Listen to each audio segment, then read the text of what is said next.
Hey folks, this is Vince with Ads Gaming Addiction, and today we're going to check out Constellations. This is a game that supports 2 to 4 players. It's for ages 8 and up, and the average play time is between 30 and 60 minutes. As far as price and all that jazz, honestly, I'm not sure. I tried finding this game on Amazon, couldn't find it. I received my press copy, and when I did, I looked up the Kickstarter page. And it looks like copies were expected to arrive to Kickstarter backwards in October of 2017, which is actually this month. So I'm thinking that the copy that I received was part of the Kickstarter distribution, so it may not have hit retail yet. So as far as what this game is about, it's fairly simple. I want to quickly show you the components real quick. The box, you've got these tokens here. These are basically just score markers. As you earn points, you earn these. There is a optional expansion that you can play with. It is the double Constellations expansion. Apologies for the glare. But these are optional. You don't have to play as these. They just add a little bit more depth to the game. So we're not going to play with those. Here is a look at the rulebook. And I know it looks long. However, like the previous game made by this developer, Extronaut, a lot of this rulebook is dedicated to knowledge. So, like, for example, here's the Stargazing Handbook. It goes through all of that jazz, a lot of interesting facts, how main sequence stars look like you've got O stars, B stars, A stars, what their temperature normally is, radius, mass, luminosity, lifetime, abundance. So there's a lot of interesting facts in here that are very educational. So, again, I really enjoy that, you know, what billion is, what a black hole is, hydrogen, oxygen, neutron, star, lots of common stuff that you would find in a science book, and what the difference between the different star types are. So yeah, lots of cool stuff here. What is a constellation? What the different constellations are? Well, at least, you know, the major ones anyway. Constellations crossword, should you be interested in doing something like that. And here's a quick setup in the back. So again, apologies on the glare, I know it's kind of hard to see. So what is this game about? Well, as you probably guessed, it's about constellations, and it's sort of like a set collecting game in the sense that you're going to be collecting cards here and putting them into your hand in order to complete these constellations over here. Whenever you complete them, they go into the central grid, and you'll be building off of this. Players will look through this. Well, actually, you'll be dealing you'll be flipping one over at a time until you come across one that has the zodiac symbol on it, which is this little Z here. Once you find one, you put it in the center of the table like this, and then you shuffle the rest up. Then you remove so many from the game, depending on how many players are playing and whether or not you want to play a long game or a short game. There's actually a chart on the bottom of the rulebook here. I have it set up for a 2-player, 20 to 40 minute game, and I return 24 cards. So this is all that we're going to be playing with today. In fact, I'm just going to show you a few turns. I'm not going to play an entire game. But these are all of the constellations that we are not going to be using today. So there's a lot of different variety here. Libra, for example, or Perseus, Canis Minor, or Canis Major, and so on. So there's 2 sides to these. This is the finished side. Whenever you place a constellation down on the table, it's going to go on the finished side. This is like the information side, what you would need to actually build the constellation or form it onto the table. You'll see how many points you get for it, and adjacency bonuses. If you happen to place this constellation next to these constellations, then you'll earn an adjacency bonus in terms of points, so that's kind of cool. So what you're going to do to start the game, like I said, you're going to shuffle these up. You're going to find one that has the zodiac on it, put it in the center, shuffle the rest up, remove so many, and deal 3 out like this. This is the 3 that we can build on right now, me and my opponent. We also shuffle this deck of cards, put 5 out to form the supply, and each player gets 5 cards to form their starting hand. There is no hand limit. So let me just move stuff out of the way, and we'll do something like that. Okay. So basically, you get 2 actions on your turn. On your turn, you can do this action, which is pick a card from here, replace it, or you can just draw blindly from the deck and add it to your hand. That's it. That's action number 1. Action number 2 is reserving one of these constellations. So let's say I wanted to reserve Sagittarius. If I looked at my hand and saw, hey, I've got a lot of these cards already. These are the cards that I need to turn in order to complete this constellation. So if I know that I'm going to be building on this, and I see that my opponent might be collecting the same cards that I'm collecting, then maybe I might want to reserve it, prevent them from getting it in the future, so I can reserve it. Now, you can only have one reserved constellation next to you. If you happen to reserve another one, you have to put this one to the bottom of the deck, and then whatever one you take, you know, that's the one that you keep. So whenever you take a reserved constellation, you simply replace it with the next one on the top here. And the third and final action is you can form a constellation by turning in cards and putting it adjacent to one of these sides here. And you do get bonuses for matching these little symbols here. So for example, this would match perfectly, which is good. Like something like this, for example. So you could match that, so to speak. So yeah, there's different ways to match them, and you'll get points for that. So let's go ahead and just play through maybe 1 or 2 turns so that you can see what that's all about. Now, just to forewarn you guys, whenever you do place a match down, you can't be like making it catty corner like this. Like you'll note that Orion is facing this way. The card or the tiles need to be like face up. So technically, like this would not work, even though their sides do match. That it doesn't work. But I don't think there is a way to make this work. Okay, yeah, probably not. Yeah, Canis Major and Taurus are the ones that are adjacent or that are friendly to this one. So let's go ahead and play through a few turns. Like I said, you get 2 actions on your turn. Let's look at this player's hand, see what he's got.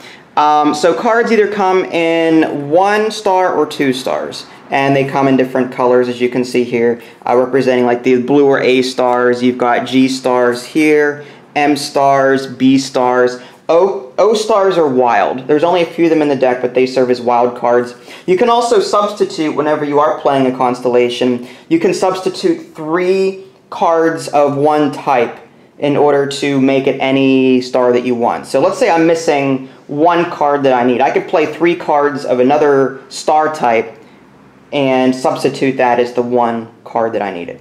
So it looks like in terms of cards, I've got enough for Sagittarius here. I've got actually more than enough. You can overpay, you just don't get anything for it. In fact, there are advanced rules in the back, should you want to make use of them. Advanced rules. Strict star requirement. When playing a constellation, if a player exceeds the requirements for the constellation, the player loses 1 point for each star overpaid. You don't have to play with these advanced rules. These are just optional. There's a match all gems here. No substitutions. There's trading. Available star sweep, supernova O stars. So there's different ways, and there's also a solo and team play rules in the rulebook here. We're not going to go over those either. I just want to show you the base game so you can see what this is all about. So again, we're going to look at this. We've got 1, 2, so we got enough blue stars. We've got the yellow star we needed. We have a 1 M star that we need for Sagittarius, and we've got a B star. We need 1 more B star, an F star, and it looks like a bunch of K stars. We need 4 K stars for that. So what I may want to do is take a look at this. Oh, there's a 2 K star here. So we're going to take that from here, take it into our hand, draw another one, and now we get 1 more action. All right. Let's take this F star. Okay. And that ends my turn. I took my 2 actions. Now the other player. Most of the time you're going to be collecting. All right, that's. I mean, you know, based on this. So we've got 2 B stars.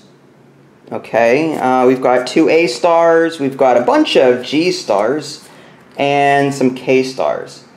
We might want to go for Lupus here. We've got 2 B stars here. We can take this 2 B star card here. That's 1. And there's another one. Let's actually take that. And there's 6. So if I were this player, I'd say, wow, you just took 4 B stars, so more than likely you're going for Lupus over here. And that doesn't concern this player because this player is secretly going for Sagittarius. So we're going to draw a new one here, and now it's this player's turn over here. Alright, we've got the M's. We need more K stars if we can swing it. Let's take...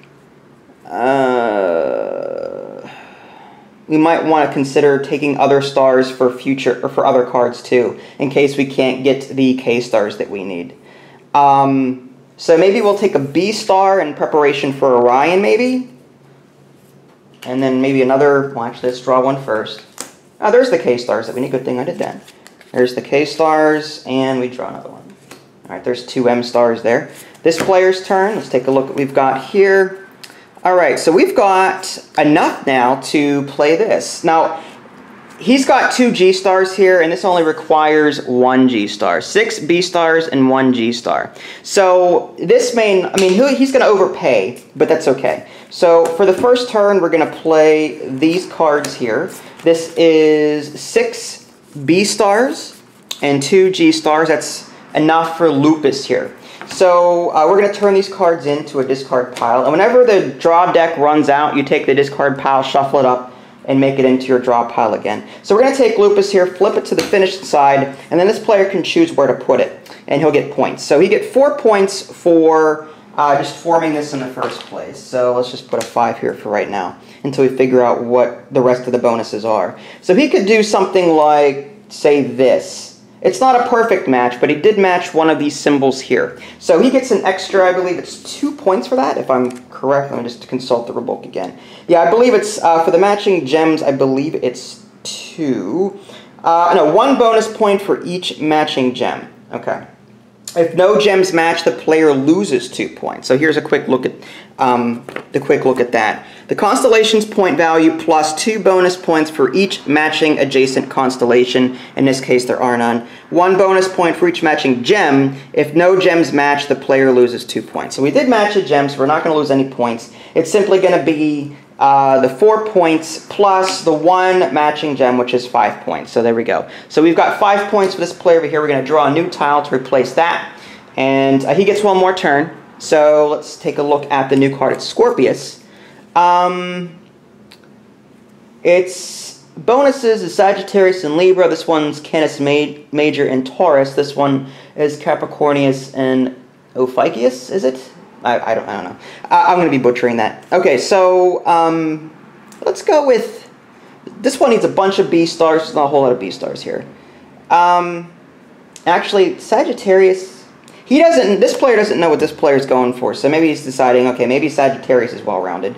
Although Orion here is 13 points, if we can swing that. Let's take 2 M stars in preparation for Orion, maybe. And he draws 1 there, and that ends his turn.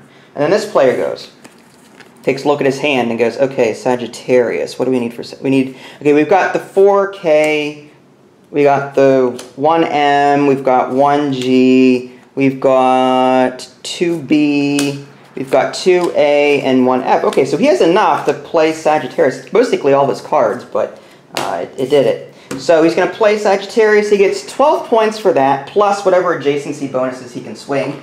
So here's 10 for right now. Maybe here's 1, 2. And these victory points are flipped over to the other side, by the way, so that the other players can't see how many points you actually have. They all have the same back. So, Sagittarius, there's no adjacency bonuses here, but we're going to try and match some gems. Actually, you know what? This is actually a nice little spot here. Sagittarius. So with Sagittarius, we've got a matching gem here, a matching gem here, and a matching gem here. So that's a total of 3 points that we get for that one, in addition to the 12 points that we normally get. So we're just going to replace those 2 1s with a 5, and get 3 points for that. There we go. So, and I think that ends their turn. I don't remember if I took another action with this guy or not. Alright, well, anyway, you get the idea. This will continue until this deck runs out. There's more here, and there's only 3 remaining. The player that draws that card will sort of signal the last round, so to speak, and each player will get 1 more turn, including the one that ended the game. And then after that, players will count up their victory points, and whoever has the most wins. As far as what I thought of this game, it is fantastic. It really is. Extronaut was a really fun game, the game prior to this by the same developer. This game is beautiful to look at in terms of, if you take a look at these stars, for example, the artwork is well done, the cards are of great stock. There's so many constellations here. It's not like I said, when you're going to be taking so many out of the deck to form your game, look at all these extra leftover constellations that we're not using. So there's a lot of different ways that, there's a lot of different ways that this game could be, I don't know, there's a lot of variety here. And in addition, like I said, there's these rules in the advanced rules that can be observed should you want to, switch things up a bit. Solo and team play rules, like I said. So there's a lot there. And in addition, I love the fact that there's an educational part of the rulebook back here. I think it's as long, if not longer, than the actual rules. So the developer actually took the time to teach you something that isn't related to the game. I love that idea. I really do. So this one is brilliant. Absolutely brilliant. I love space to begin with. I'm a big Star Trek fan, big Star Wars fan, you know, all things sci-fi. Like, I really enjoy sci-fi. So, I mean, like, this is right up my alley anyway. But in terms of, like, whether or not it's family-friendly to the non-sci-fi gamer, yes, it is. Absolutely. Perfect for kids. Again, very educational. You know, did you know, look at these little facts on the bottom. Did you know the A-star Beta Pictorius is known to have planets? Okay, I didn't know that. Did you know the smallest B stars are 80% larger than the size of the sun? So again, little stuff like that. Like, really, that's really cool. And then, of course, you've got your adjacency bonuses. So the game is simple to play. There is still a little bit of strategy involved in which ones you go for, and you have to be observant in what your opponent is taking. If you can sort of remember what your opponent is taking, you can sort of guess what he's going for, maybe even reserve it and take it away from him at the last minute, if you can count cards and keep track of what he's taking and what he might have. So yeah, Constellations, excellent game. Go pick this up. I highly recommend it for any gamer, really. If you guys haven't already, subscribed to my channel and check out my official website, www.dadsgamingaddiction.com. This is Vince, thanks for watching, and I'll catch you next time.